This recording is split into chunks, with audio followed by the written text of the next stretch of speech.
Hei, bună tuturor, eu sunt Ionuț și astăzi suntem cu Matei. Salut! Și astăzi vom face o construcție din pahar, dintr-un dop,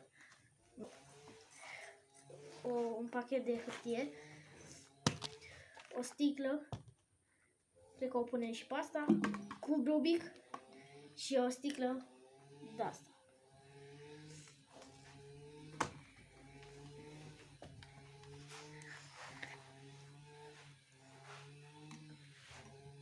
Da. Poate mai punem unul. Sac.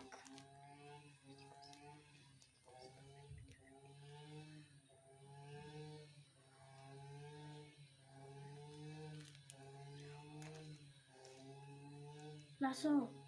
Nu mai ține. Cade. Cade? Lasă-o. Păi cade ăsta așa, eu ți zic. Ce zic?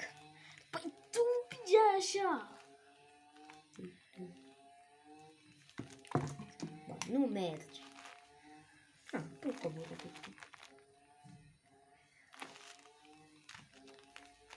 O pui pe asta așa? Nu. Ok. Ia, hai să încercăm. Cam these hands. Lasă-o. Bine. Ok.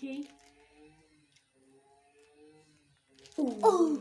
Și... Nu, ăsta. Nu! Ok. Și de așa de pe tort. Invers. Perfect!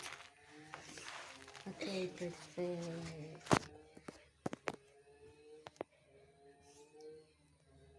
Hai să vă arăt cât de mare e.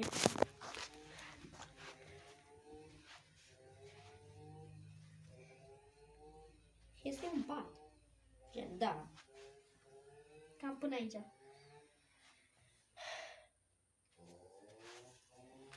Și eu am 1,30 m și ceva.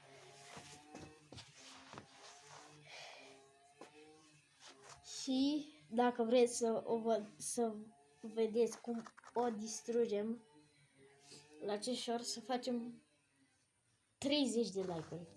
Cel puțin 30 de like-uri. Dacă facem peste 30 de like-uri, postez că nu o distrug.